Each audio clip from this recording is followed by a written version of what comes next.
तो आप सब भी थोड़ा टाइम का ध्यान रखें, 5 मिनट 10 मिनट पहले आवे। क्योंकि अगर देखिए जब हम आते हैं ना, तो घर से जब हम सुबह उठते हैं तो सोचते हैं अरे अभी तो जाना है, मुझे कोर्स का समय है, मुझे तो क्लास में जाना है। फिर जल्दी जल्दी स्नान करते हैं, जल्दी जल्दी नहाते धुलाते हैं, फिर जल्दी जल्दी स्पीड से आते हैं। उससे क्या होता है, हमारी हार्ट की गति बहुत बढ़ जाती है।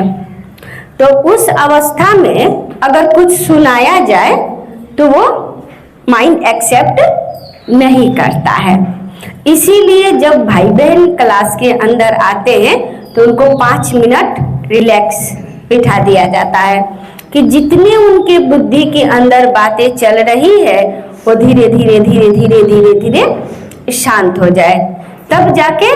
क्योंकि देखिएगा पानी है, पानी जब हलचल रहता है ना तो उसमें आप मुख देखेंगे तो नहीं दिखाई पड़ेगा।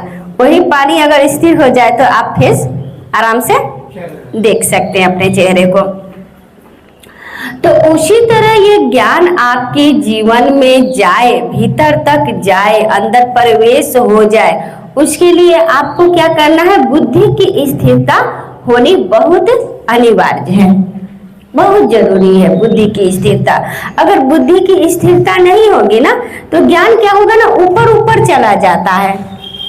हाँ, कहते हैं ना चिकना घड़ा पर पानी डालो तो टक से निकल जाता है। उसी तरह हमारी बुद्धि भी ऐसी होती है, कुछ कुछ बातें ऐसी रहेगी, बस बुद्धि में जाएगा ही नहीं ज्ञान। तो इसलिए ना जब भी आप लोग आएंगे तो घर से जब निकलेंगे ना तो एक बुद्धि को बातें देंगे कि मैं मास्टर सर्वशक्तिमान आत्मा हूँ, मैं अभी क्लास के लिए जा रहा हूँ, ईश्वरीय ज्ञान सुनने के लिए जा रही हूँ। और आज मैं क्या सुनूंगी, आज मैं क्या सुनूंगी, कल मैं क्या सुनी थी, कल मैं क्या सुनी थी। इस बातों को जब आप विचार करते करते करते करते आएंगे ना तो ऑलरेडी क्या होगा, आपका बुद्धि, आपका माइंड ज्ञान सुनने के लिए और ज्ञान को एक्सेप्ट करने के लिए तैयार हो जाएगी।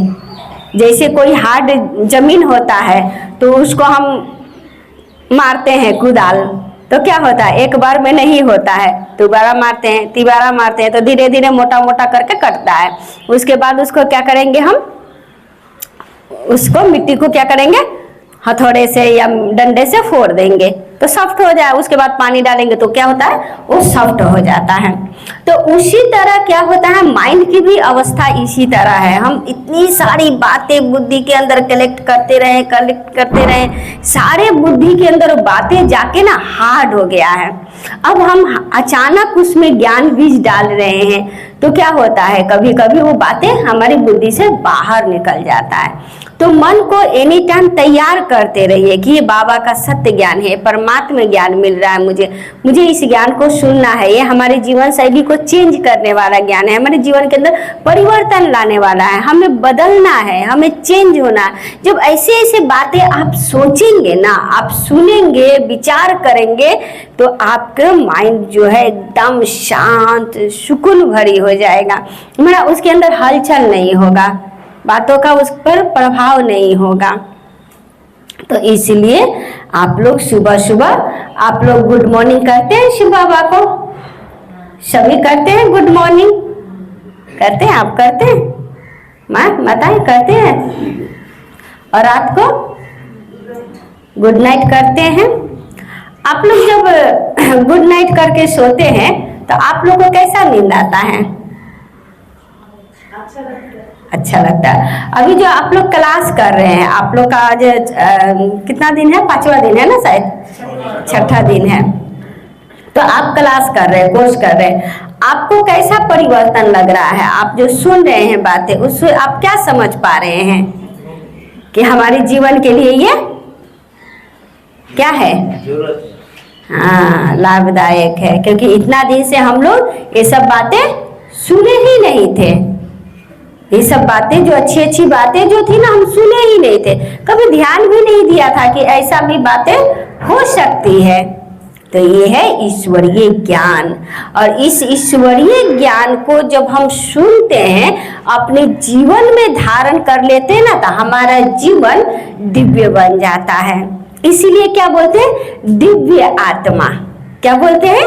दिव्य आत्मा। क्यों दिव्य आत्मा कहा? क्योंकि आत्मा में अपने दिव्य गुण भर गया।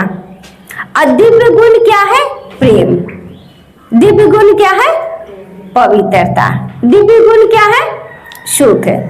दिव्य गुण क्या है? शांति। दिव्य गुण क्या है?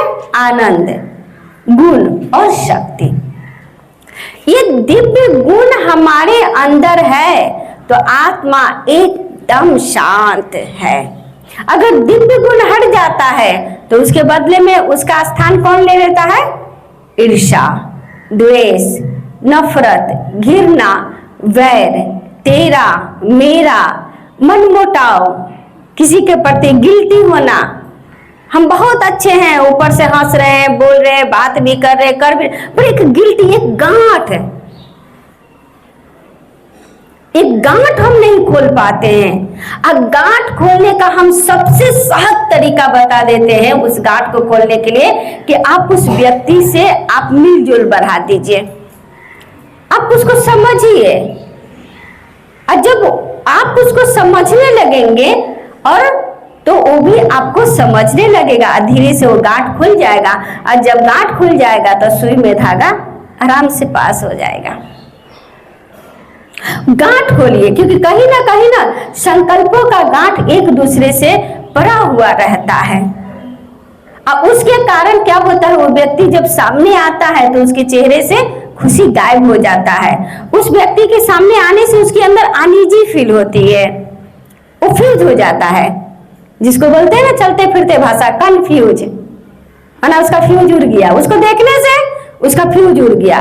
तो ऐसी परिस्थिति क्यों हो रही है? कंफ्यूज पना क्यों आ रही है? इसका मतलब कहीं ना कहीं उस व्यक्ति के प्रति उस व्यक्ति का विचार के अंदर नकारात्मक ऊर्जा काम कर रहा है। और ये काम जब करेगा ना तो आप अच्छी चीजों को ग्रहण नहीं कर सकते। एक कहानी सुनाते हैं। दो चींटियां थी और दो चींटियों की आपस में बहुत अच्छी गहरी संबंध थी। और दोनों चींटियों की इतनी दोस्ती थी कि एक दिन दोनों जब भोजन कर रहे थे तो एक का भोजन करने का स्थान था नमक का पहाड़ और एक का स्थान था चीनी का पहाड़, शुगर का। तो ये दोनों जब मिलते थे तो एक दूसरे से बात करते थे। तो उन्होंने कहा कि ठीक है, आज ना तुम हमारे चीनी वाली चींटी को नमक वाली चींटी कह रही है कि आज तुम्हें हम इनवाइट कर रहे हैं, तुम हमारे यहाँ आना भोजन करने। तो नमक वाली चींटी कही कि अच्छा ठीक है, मैं आ जाऊंगी कल आपके पास भोजन करने। तो नमक वाली चींटी गई भोजन करने। भोजन करने गई तो वहां पर वो जब वो चीनी दिया खाने के लिए तो वो खा रही है, तो वो क्या की कि नमक का वो एक गांठ गाल में रख लिया दबा के और कहा कि पता नहीं वो कैसा खाना खिलाएगी, पता नहीं, मैं अपना खाना लेके ही जाऊंगी। तो गाल में दबा लिया चींटी ने और वो खा रही है, मीठा खा रही है। तो खा रही है तो थूक रही है, खा रही है, खा रही है, छोड़ रही है, खा रही है। तो नमक वाली चींटी को भी उसने पहले निमंत्रण दिया था, तो वो जो खाया थे तो खारा खा रहा था, तो उसने भी उसको निमंत्रण दिया। तो वो चींटी कह रही है कि देखो, आप नमक का जो गांठ गाल में रखे हो ना उसको छोड़ो, फिर मेरा भोजन खाओ, देखो कितना टेस्टी है। तो उसने जब गाल से निकाला नमक का डेला और वो खाया तो देखा कि बड़ी मीठा मीठा है। तो उसी तरह कहने का अर्थ ये है कि हम कुछ बातें बुद्धि में रखते हैं ना, तो अच्छी बातें सुनते हैं ना, वो ग्रहण नहीं होती है। इसका तात्पर्य यही है कि हमें अच्छी बातों को धारण करना है तो बुरी बातों को साफ कट करना है। क्योंकि हम रिश्ते में क्या करते हैं ना, यही तो करते हैं ना कि हम कहीं ना कहीं बुद्धि में गांठ रख के रिश्ते को निभाते हैं और उस निभाने के कारण क्या होता है, उसमें टकराव आ जाता है। तो इसलिए अभी आप लोग का कोर्स का समय हो रहा है। अभी आप लोग भाई जी को हाथ हिला के स्वागत कर